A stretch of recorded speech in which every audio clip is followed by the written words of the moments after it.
Hello बच्चों, मैं Tanya team NGO आशाएं की तरफ से आज मैं आपको इंग्लिश ग्रामर का टॉपिक टेंस पढ़ाने के लिए आई हूँ। तो ये जो टॉपिक है ये दो ग्रुप के बच्चों के लिए है, ग्रुप 2 एंड ग्रुप 3। जो ग्रुप 2 में बच्चे हैं वो हैं मनीषा, जयदास, काजल 1, हिमांशु, खुशी, काजल 2, प्रहलाद और सुष्मिता। और जो ग्रुप 3 के बच्चे हैं वो हैं अंजलि, अमन, नीतू, दीपक, शीतल, तमन्ना और विकास 2। तो आप सारे बच्चे बहुत ही ध्यान से इस टॉपिक को पढ़िएगा क्योंकि ये बहुत ही इंपॉर्टेंट टॉपिक है। और इंग्लिश ग्रामर का आगे हम लोग जो भी चीज़ पढ़ेंगे उसमें टेंस जो टॉपिक है वो बहुत ही अच्छे से यूज होने वाला है। ठीक है, तो आइए हम लोग देखते हैं टेंस के बारे में। तो आइए अब हम लोग स्टार्ट करते हैं अपना टॉपिक टेंस। ठीक है, तो बेसिकली जो टेंस होता है हमारा, टेंस मतलब होता है समय। समय या फिर इसको हिंदी में हम लोग काल भी बोलते हैं। तो हम लोग इसको पढ़ेंगे। जो टेंस होता है, टेंस 3 तरह के होते हैं, प्रेजेंट टेंस, पास्ट टेंस और फ्यूचर टेंस। ये जब आप हिंदी में पढ़ेंगे इसको, तो प्रेजेंट टेंस को हम लोग पढ़ेंगे वर्तमान काल, पास्ट को पढ़ेंगे हम लोग भूतकाल जो बीत चुका है, और फ्यूचर को पढ़ेंगे हम लोग भविष्य काल।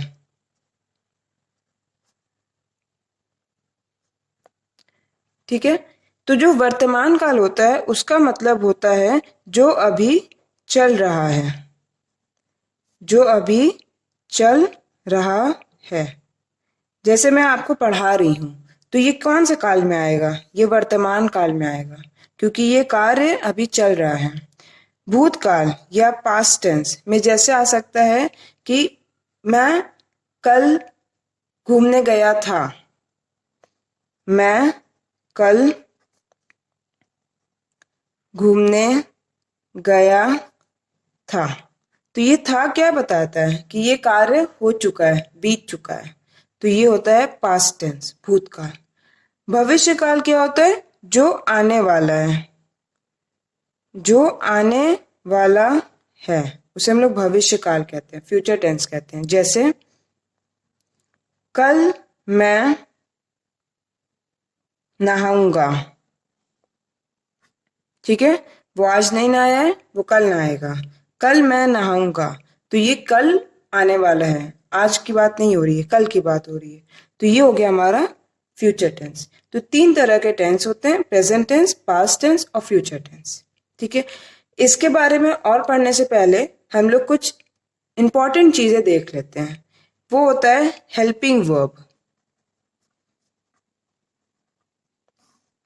ठीक है, हम लोग पहले हेल्पिंग वर्ब के बारे में सीख लेते हैं। हेल्पिंग वर्ब की हेल्प से हम लोग किसी भी वाक्य को, किसी भी सेंटेंस को बनाना सीख सकते हैं। तो इसमें क्या आता है? पहला आता हमारा इज, एम और आर। ये 3 चीज आते हैं, इज, एम और आर। ठीक है, तो इज उसके लिए होता है जो एक हो, जिसको हम लोग सिंगुलर भी कहते हैं। आप लोग सिंगुलर पढ़ चुके होंगे, एक।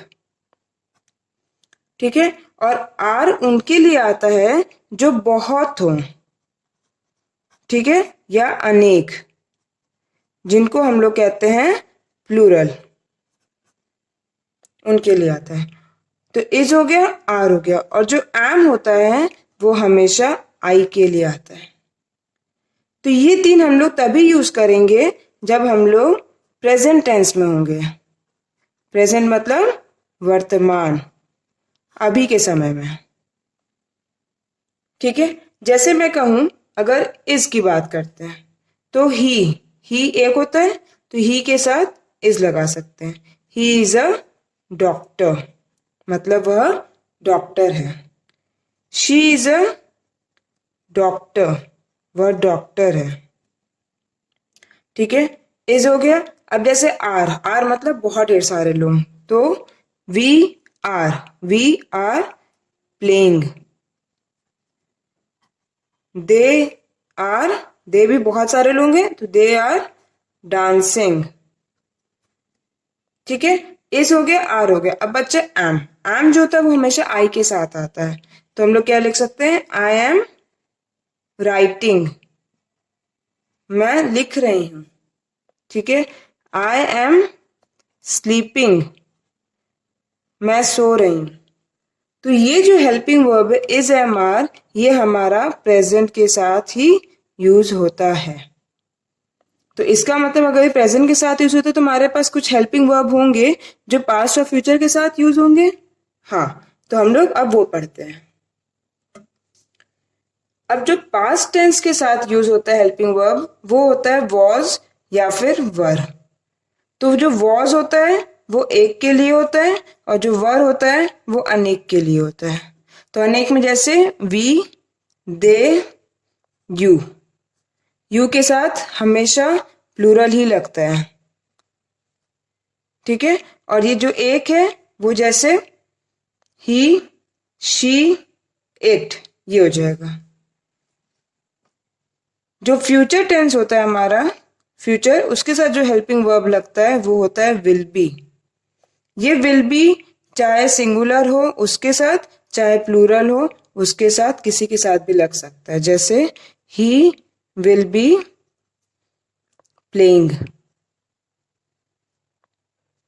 I will be sleeping. ठीक है, ये चीज क्लियर है। तो ये हो गया हमारा हेल्पिंग वर्ब। तो जैसे मैं अगर आपको बोलूं, आपको एक सेंटेंस बनाना है वॉज से, तो आप वॉज से क्या सेंटेंस बना सकते हो। वॉज मतलब कोई चीज जो हो चुका है। तो आई वॉज प्लेइंग, मैं खेल रहा था। ठीक है, तो ये थी हमारी हेल्पिंग वर्ब की बात। अब हम लोग चलते हैं अपना मेन जो हमारा टेंस है हम लोग उसको देखते हैं। तो जो हमारा टेंस है उसमें जो पहला हम लोग पढ़ेंगे वो पढ़ेंगे प्रेजेंट टेंस। और प्रेजेंट मतलब क्या होता है, वर्तमान, जो अभी चल रहा हो।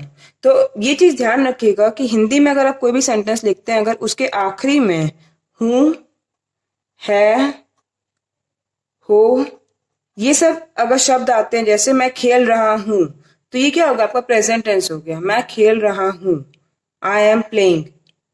तो ये हो गया आपका प्रेजेंट टेंस। जैसे मैंने लिखा मैं वीर हूं, मैं वीर हूं, तो मैं मतलब आई, और आई के साथ हमेशा क्या यूज होता है, एम।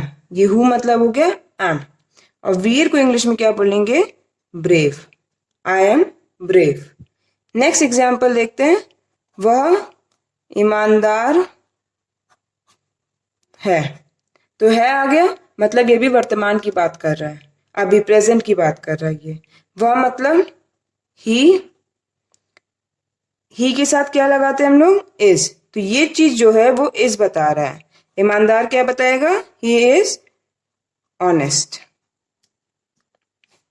तो सेंटेंस ऐसे बनता है। तो जब भी हम लोग प्रेजेंट टेंस में रहेंगे तो प्रेजेंट टेंस में हम लोग यूज करेंगे एम, इज, आर। ठीक है, ये हो गया प्रेजेंट टेंस की बात। अब जब हम लोग चलते हैं पास्ट टेंस में, पास्ट टेंस में जब हम जो हम लोग हिंदी में सेंटेंस लिखते हैं, वाक्य लिखते हैं, उसमें अगर लास्ट में आ रहा है था, थी या थे, तो वो हमारा क्या हो जाता है, पास्ट टेंस हो जाता है, भूतकाल हो जाता है। तो इसके लिए हम लोग क्या यूज करते हैं, वॉज या फिर वर। जैसे मैं विद्यार्थी थी, तो थी आ गया, और मैं, तो आई, ये क्या बताएगा, इसको यहां लिखेंगे हम लोग वॉज, और विद्यार्थी means student, I was student. ठीक है, तो ये जो थी है वो बता रहा था वॉज। जैसे नेक्स्ट एग्जाम्पल, आप डॉक्टर थे, तो आप मीन्स यू, थे मतलब वॉज या वर, तो यू के साथ हम लोग हमेशा वर यूज करते हैं, यू को हम लोग हमेशा प्लूरल मानते हैं। तो you were doctor, and then full stop. ठीक है, ये चीज क्लियर है आपको एकदम, पास्ट टेंस। अब हम लोग का जो एक और जो इसमें है वो है फ्यूचर टेंस। फ्यूचर टेंस में अगर हम लोग देखेंगे कि वाक्य के लास्ट में लिखा रहेगा गा, गे या गी, तो इसका मतलब होगा हम लोग जो हेल्पिंग वर्ब यूज करेंगे वो होगा विल बी। ठीक है, जैसे वह जाएगा, तो ये गा क्या बता रहा है? फ्यूचर टेंस बता रहा है। वह मतलब ही, गा मतलब ही विल, और जाए मतलब गो, ही विल गो। ठीक है, तो ये आप लोग का इस तरह से टेंस होगा। तो अभी जो हम लोग ने टेंस पढ़े हैं वो टेंस के हम लोग ने देखे कि 3 पार्ट्स होते हैं, प्रेजेंट टेंस, पास्ट टेंस और फ्यूचर टेंस। ये होता है, जो प्रेजेंट होता है वो भी 2 प्रकार के होते हैं, 2 टाइप्स के होते हैं, simple tense, simple present tense, और प्रेजेंट कॉन्टिन्यूअस टेंस। ठीक है, simple present tense, present continuous tense. उसी तरह पास्ट का होता है सिंपल पास्ट टेंस और पास्ट कॉन्टिन्यूअस टेंस। उसी तरह फ्यूचर का होता है सिंपल फ्यूचर टेंस और फ्यूचर कॉन्टिन्यूअस टेंस। तो जब भी ये कॉन्टिन्यूअस वर्ड आ जाए तो आपको समझ जाना है कि हमें ING लगा देना है। लेकिन ING कहाँ पे लगेगा? जो भी हमारा वर्ब होता है उसके साथ हम लोग को ING जोड़ देना होता है। अब ये वर्ब क्या होता है?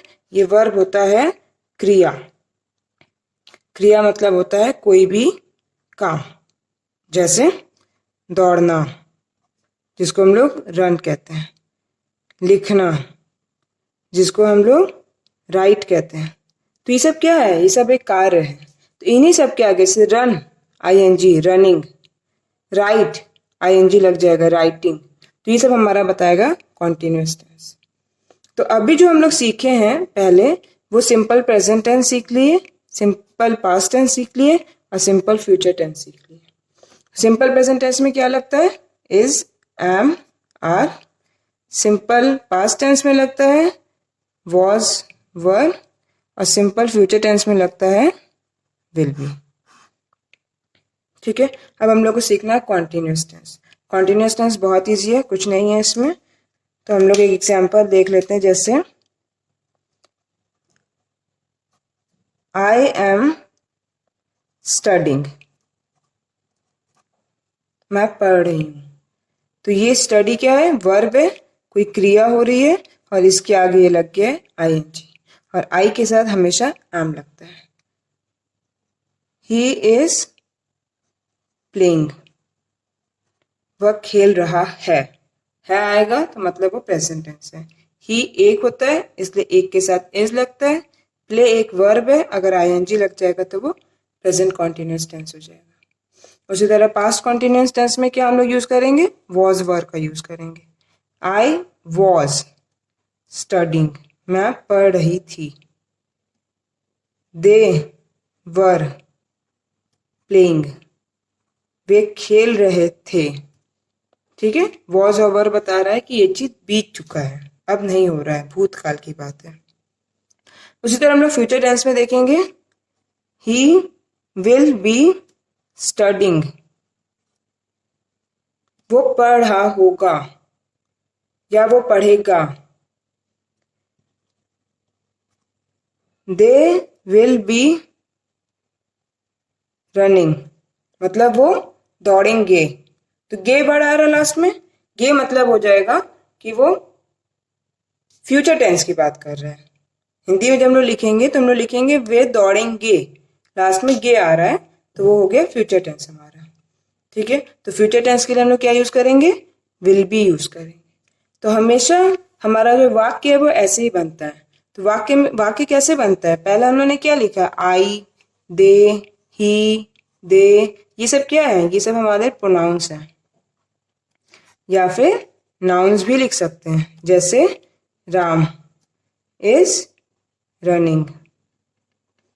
तो राम जो है अभी, इज मतलब अभी प्रेजेंट की बात कर रहा है, रनिंग वो अभी दौड़ रहा है, वो अभी दौड़ रहा है, दौड़ चुका है नहीं, दौड़ रहा है, क्योंकि ये प्रेजेंट की बात कर रहे हैं।